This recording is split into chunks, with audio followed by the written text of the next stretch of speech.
आज की प्रमुख खबरों में आपका एक बार फिर स्वागत है। मैं हूं मुस्कान सिंह, आप देख रहे हैं न्याय चक्र एनसीटीवी। मैं समय हूं। आ गया सरकार का बजट 2023 और 24 का। जनता के लिए या फिर सरकार के लिए, या तो आने वाला समय बताएगा। फिलहाल हम बात कर लेते हैं आम बजट की और देखते हैं क्या इस पर कायम रहेगी सरकार, फिर सिर्फ घोषणा बनकर रह जाएगी। को एक नज़र डालते हैं आम बजट पर। देखिए हमारे न्याय चक्र एनसीटीवी पर। मिडिल क्लास को बहुत बड़ी राहत मिली। मोदी सरकार से मिडिल क्लास को तोहफा, अब 7 लाख रुपए तक कोई टैक्स नहीं लेगा। इनकम टैक्स में बड़ी राहत दी गई। इनकम टैक्स पर वित्त मंत्री का ऐलान, 7 लाख रुपए तक की आमदनी पर नहीं देना होगा कोई टैक्स। वित्त मंत्री नेक्स्ट जनरेशन टैक्स फॉर्म जारी किया जाएगा जो सरल होगा, आसानी से टैक्स भरा जा सकेगा। इसके लिए नेक्स्ट जनरेशन टैक्स फॉर्म जारी किया जाएगा। कोऑपरेशन सेक्टर में 31 मार्च 2024 तक काम शुरू करने वाली नई कंपनियों को 15% छूट दी जाएगी। अभी सालाना 5 लाख तक की आय पर लोगों को कोई आय टैक्स नहीं देते। इस स्तर को न्यू टैक्स रिजीम में 7 लाख करने का प्रस्ताव रखा गया है। साल 2020 में पर्सनल टैक्स रिजीम में 6 दरें जो दी गई थी, इसे घटाकर 5 स्तर तक किया जाएगा। 0 से 3 लाख तक की आय पर कोई टैक्स नहीं लगेगा। 3 से 6 लाख तक की आय पर 5% टैक्स लगेगा। 6 से 9 लाख तक की आय पर 10% टैक्स लगेगा।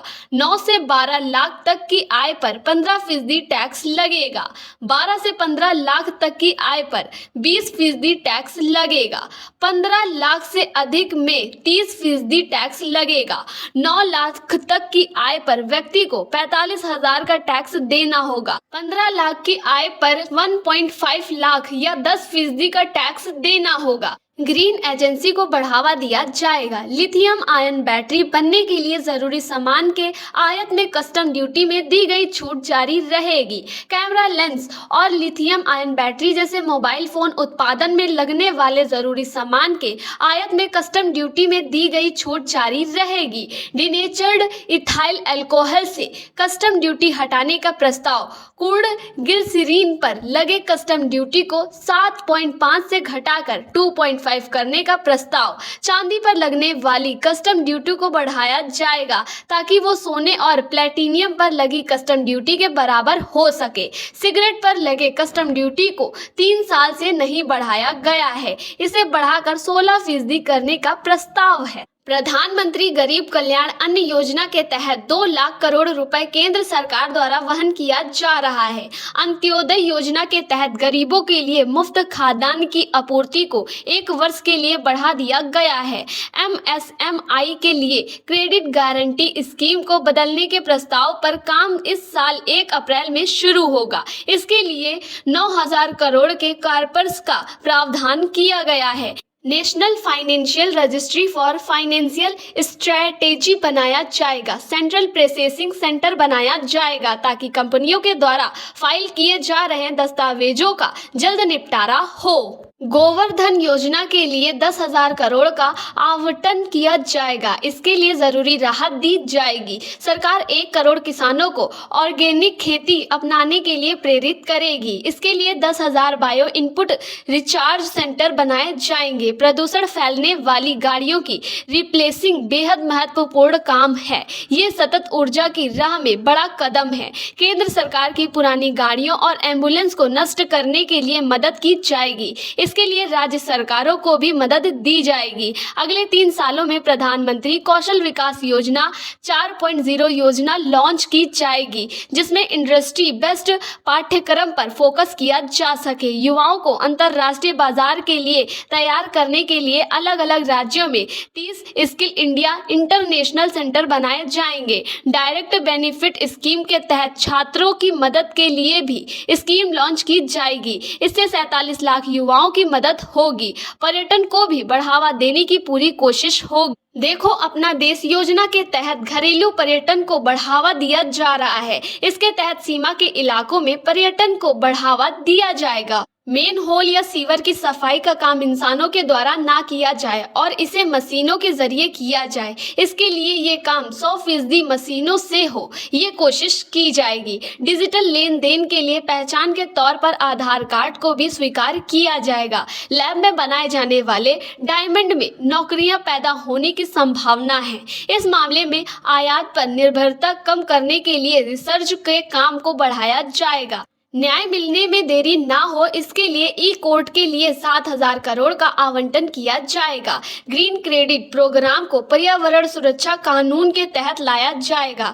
पीएम प्रणाम नाम का कार्यक्रम शुरू किया जाएगा, जिसके तहत कृत्रिम खाद के इस्तेमाल को कम कर नेचुरल खाद के इस्तेमाल को बढ़ावा दिया जाएगा। पीएम आवास योजना में 66% बढ़ोतरी की जाएगी और 89,000 करोड़ रुपए का आवंटन किया जाएगा। राज्य सरकारों को जो 50 सालों के लिए इंटरेस्ट फ्री लोन दिया गया है, उसे 1 और साल के लिए बढ़ाया जाएगा। भारतीय रेलवे के लिए 2.40 लाख करोड़ का आवंटन करने की व्यवस्था की गई है, जो अब तक का सबसे बड़ा है। इससे पहले 2013 या 14 में जो आवंटन किया गया था, ये उससे 9 गुना अधिक है।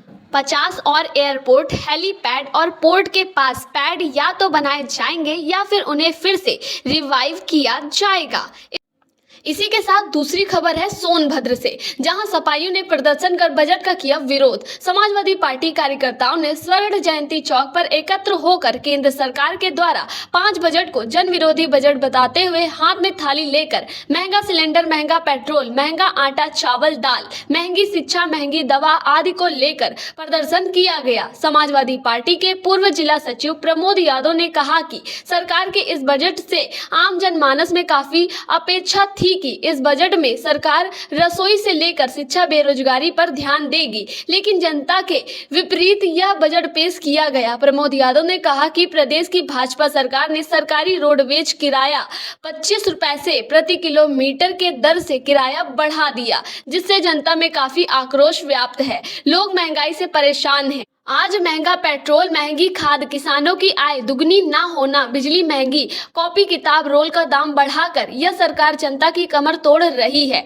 पूर्व नगर सचिव मनीष त्रिपाठी मुन्ना कुशवाहा ने कहा कि यह सरकार चुनाव से पहले जनता से वादा किया था कि अगर मेरी सरकार केंद्र में प्रदेश में बनी तो आम जनमानस को सबसे पहले महंगाई, बेरोजगारी से निजात दिलाएंगे और भ्रष्टाचार खत्म करेंगे। लेकिन जब केंद्र में, प्रदेश में और कई प्रांतों में सरकार बनने के बावजूद ही अपने वादों को भूल गए और महंगाई का चाबुक जनता के ऊपर चला दिया गया। आज दवा से लेकर खाद्य पदार्थ, घी, चीनी, तेल आदि में 4 गुना दाम बढ़ाकर जनता को निराश करने का काम किया गया है। प्रदर्शन में मुख्य रूप से गोपाल गुप्ता ने, श्रीनाथ, अजय पटेल, शंभू सोनकर, मुक्ताक, सूरज सोनकर, छवि नाथ यादव, विनोद पांडे, शिव रतन, नंदलाल खरवार आदि लोग उपस्थित रहे। देखिए सोनभद्र से जिला संवाददाता करण पाल की ये रिपोर्ट।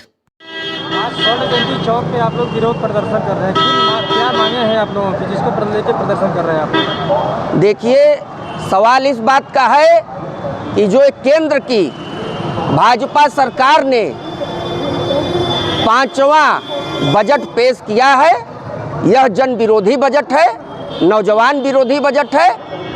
देश की और प्रदेश की महिलाओं ने इस सरकार से आशा रखा था कि गैस सिलेंडर सस्ता होगा, सरसों का तेल सस्ता होगा, खाद्य पदार्थ सस्ता होगा, लेकिन इस आशा के अनुरूप केंद्र की भाजपा सरकार ने इस बजट में महंगाई बढ़ाने का काम किया। नौजवान विरोधी बजट है, ये किसान विरोधी बजट है, खाद महंगा है, सरसों का तेल महंगा है। एक तरफ आप बजट पेश कर रहे हैं और यही प्रदेश में उत्तर प्रदेश की भाजपा सरकार ने 25% रोडवेज बस किराया बढ़ाकर आम जनमानस का कमर तोड़ने का काम किया है। कोई तो मरकर शमशान घाट जाता है, लेकिन ये जीते जी ये सरकार आम जनता को मुआने का काम कर रही है, शमशान घाट भेजने का काम कर रही है।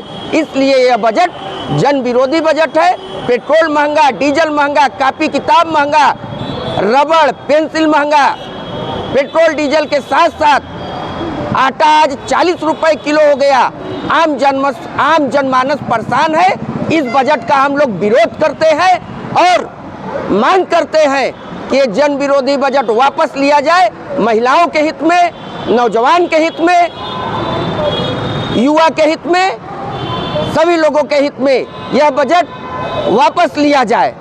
इसी के लिए हम लोग आज बजट का विरोध कर रहे हैं।